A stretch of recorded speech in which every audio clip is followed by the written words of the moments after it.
Valérie Ndongo, c'est un artiste. Et je suis camerounais, né au Cameroun, j'ai grandi au Cameroun, j'ai vécu au Cameroun. J'ai commencé par le théâtre, maintenant je suis dans l'humour uniquement. Parce que l'humour, ça paye. Voilà. Ici au Cameroun, quand tu fais l'erreur d'appeler le 117, tu entends seulement allô la police. Ouais, pardon, il y a les bandits devant ma porte. Non, non. Oui, ils ne sont pas encore entrés. Ouais, mon frère, pardon, venez vite.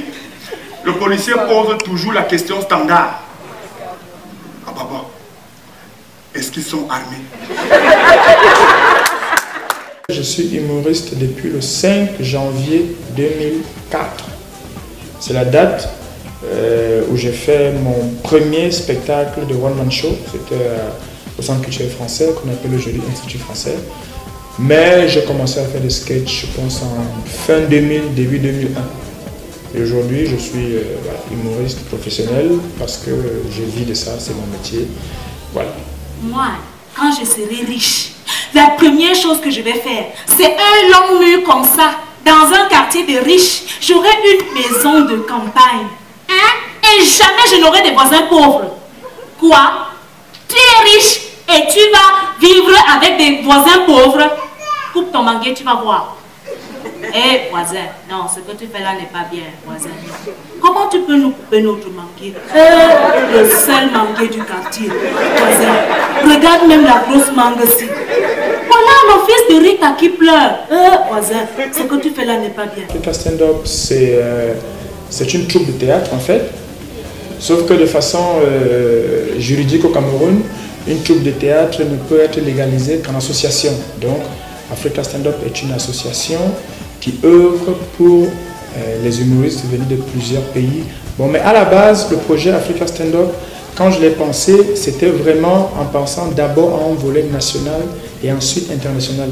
C'est-à-dire, je voulais d'abord qu'Africa Stand-Up soit une entité connue et reconnue au Cameroun et que les projets humoristiques qui vont être mis en place à travers l'association Africa Stand-Up soient des projets majeurs, d'abord sur le plan national. Ça a été fait et j'avais prévu déjà à la base du projet étendre ce projet sur l'Afrique. Et c'est pour ça le nom Africa Stand-Up est super intéressant parce qu'il a à la fois une connotation artistique mais surtout politique qui est super intéressante. Ça va, à la joie? Au fait, ce soir, je me suis surpris en train d'imaginer un monde à l'envers. Rassurez-vous, le monde à l'envers, c'est pas confortable. Non, j'ai imaginé un monde où, pour la première fois, c'est la blanche qui veut ressembler à une noire. Hein? Ce serait comment? Vous connaissez les pubs, les sœurs? Nivea pour les cheveux lisses et soyeux. Ce serait comment pour la blanche? Ce serait pas Nivea. On appelle ça. Ça c'est Coca-Cola. Vous n'aimez pas Coca-Cola? Ok, on va trouver un truc un peu plus compliqué. Vous proposez quoi? Non! Ce serait... Alors prenez cette solution, c'est fait à base de Mbongo Chobi. L'Académie du stand-up, c'est le volet formation d'Africa Stand-Up. Parce que quand j'ai commencé le métier que je fais aujourd'hui en 2004, j'ai eu la chance, je pense, je peux dire ça, d'être le premier et le seul de ma génération à faire ça, à avoir pris le risque de se lancer dans du one-man show, faire des spectacles seuls, faire des spectacles comiques. Du coup, très vite, les gens ont commencé à m'approcher, des gens de ma génération, plusieurs qui sont déjà connus aujourd'hui. Voilà, comment on fait pour faire ce que tu fais, comment est-ce qu'on peut faire. Bon, je ne pouvais pas faire des formations personnalisées pour tout le monde. Alors très vite, à partir de 2007 exactement, 2007-2008, je me rappelle, oui 2007 exactement, j'ai organisé des sessions de formation. Et après, j'ai appelé ces formations l'Académie du stand-up. Et donc, c'est l'Académie du stand-up qui est l'école. L'école où on n'apprend pas à faire rire, mais où on apprend à structurer son travail. Et c'est à travers l'Académie que tous ces autres jeunes Africains travaillent, qui sont formés et que certains ont même découvert l'humour en fait. Il y a pas mal qui étaient juste comédiens ou slameurs ou conteurs Mais à travers les sessions de formation, ils ont commencé à faire de l'humour. Donc l'Académie du stand-up, c'est l'un des 3 axes principaux de l'association Africa Stand-up.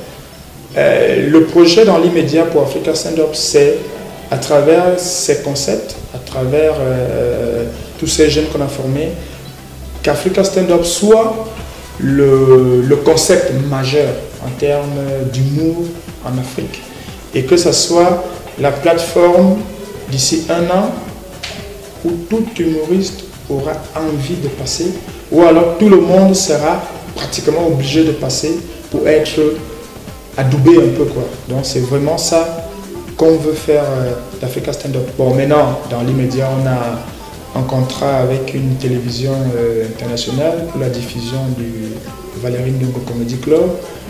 On a un site internet qu'on va mettre en ligne d'ici la fin du mois. Et voilà, ça c'est le projet de façon concrète d'Africa Stand-up. Là. Alors le mot de la fin pour les jeunes, c'est que les jeunes, arrêtez de faire chier, que vous savez ce que vous avez à faire. Il n'y a pas besoin de conseils, si, ça. Tout le monde sait que pour réussir, il faut travailler. On ne va jamais le dire assez. Bon, ceux qui veulent travailler, qui travaillent, le reste, ils vont continuer à glander au quartier, à s'imaginer que ouais, pour réussir, il faut entrer dans une secte, il faut devenir homosexuel et tout. Ceux qui veulent bosser, qu'ils bossent. Je n'ai pas de conseils spéciaux à donner aux gens. Les gens savent ce qu'il faut faire pour réussir, c'est le travail. Point barre. Travailler. Sinon, vous allez galérer jusqu'à la mort. Bienvenue dans les coulisses du tout premier Valérie Ndongo Comedy Club, où pour la première fois, bien évidemment, l'organisateur a bien voulu nous envoyer 2 super membres, rien que pour notre relaxation. 3. Attention, il y en a qui se sentent... Alléluia. 3, je disais...